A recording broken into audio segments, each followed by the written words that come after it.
Saya melihat anak saya sudah terduduk di sana diselamatkan oleh orang. Dan anak saya bertanya kepada saya, "Ayah, apakah saya ini sedang mimpi?" Akhirnya dia minta air ke saya. Dan kemudian dia melihat saya, memandang wajah saya. Akhirnya dia memeluk saya kiri kanan 2 kali. Dan langsung dia merangkul saya. Kemudian dia meninggal dunia.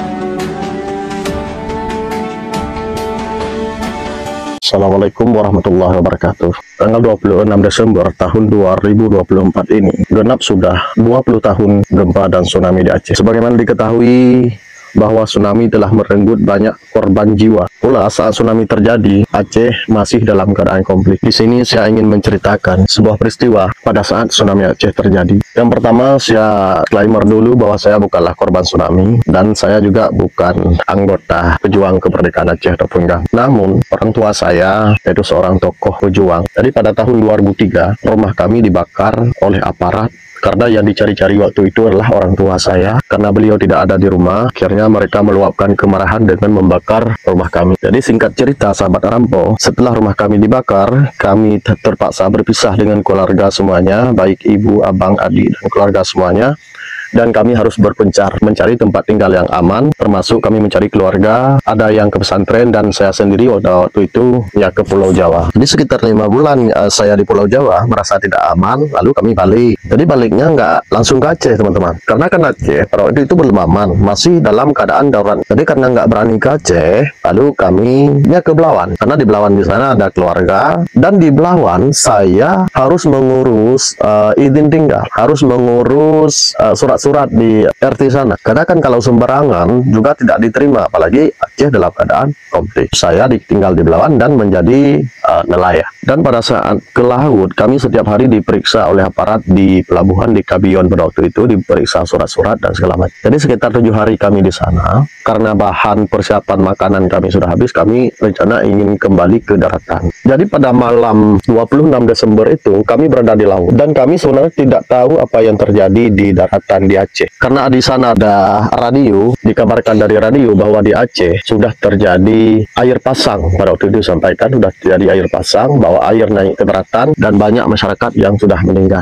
Jadi karena kami di laut, kami pikir itu hal yang biasa, kami hanya merespon biasa saja, tidak terlalu kaget dan tidak terlalu peduli.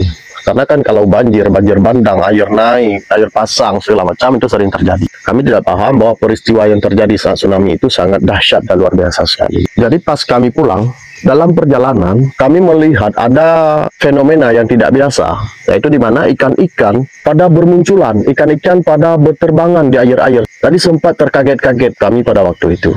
Dan itu kami belum paham bahwa ada peristiwa tsunami yang terjadi di Aceh. Nah, sekitar 2 hari 2 malam kami kembali dalam perjalanan. Kami cari ikan itu sangat jauh, yaitu lewat Batai Putih. Orang-orang Belawan itu udah tahu. Jadi pas kami pulang pada waktu itu, setelah sampai kami di Gabion, di Pelabuhan Belawan, kami lihat bahwa kios-kios, gubuk-gubuk yang ada di pelabuhan di Gabion semuanya udah pada roboh. Ya, ada bekasan air naik. Kami pikir ini sangat luar biasa dan kami belum paham. Nah, ternyata di Gabion itu orang sudah berkumpul di warung-warung kopi, karena kebanyakan di sana orang Aceh, pelaut-pelaut dari Aceh, orang sedang berkumpul di warung kopi sedang nonton televisi. Di sana orang sudah pada nangis. Di setiap warung itu orang sudah sedang menangis melihat tragedi yang sangat luar biasa. Nah, ketika kami melihat bahwa kejadian di Aceh di televisi, baru kami terenyah pikiran kami. Baru kami menangis semuanya, baru kami paham bahwa peristiwa tsunami yang terjadi di Aceh itu sangat luar biasa. Dan pada waktu itu kami belum tahu yang namanya tsunami. Yang kita tahu adalah air naik, istilahnya air pasang, air laut yang naik ke darat dan memakan korban. Jadi kami semuanya merasa sedih, dan ada di antara kawan-kawan kami yang keluarga mereka sudah kehilangan di Aceh. Kemudian kami bergegas untuk pulang ke tempat kami, karena kami tinggal di Sungai Mati di Belawan. Setelah itu kami semuanya yang ada keluarganya dekat pantai, baik yang ada di Sigli, Samalanga, Banda Aceh, semuanya pulang ke Aceh untuk melihat keluarga-keluarga mereka. Dan ada juga yang tidak terkena dampak apapun seperti kami, dan saya sendiri, yaitu orang yang bukan di pesisir pantai, tinggal di pedalaman.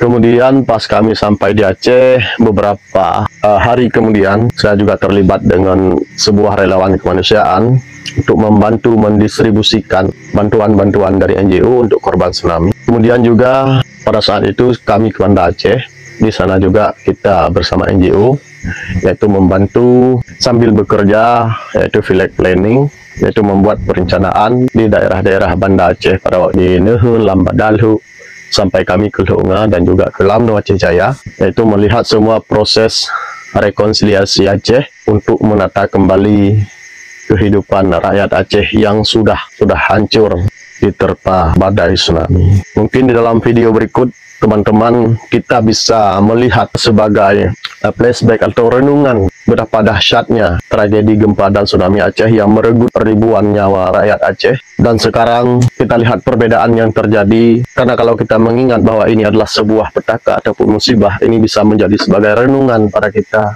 apa salah kita selama ini yang telah kita lakukan, sehingga Sang Pencipta memberikan teguran begitu keras kepada kita.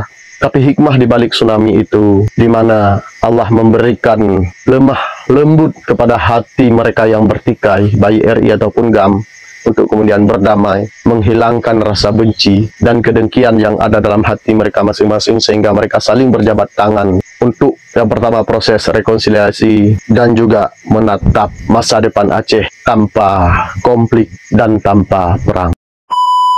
Saya berada di depan kuburan massal korban tsunami di Siron, Kabupaten Aceh Besar.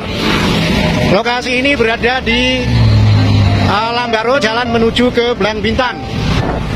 Kuburan massal korban tsunami Siron ini adalah kuburan massal terbesar yang ada di Aceh.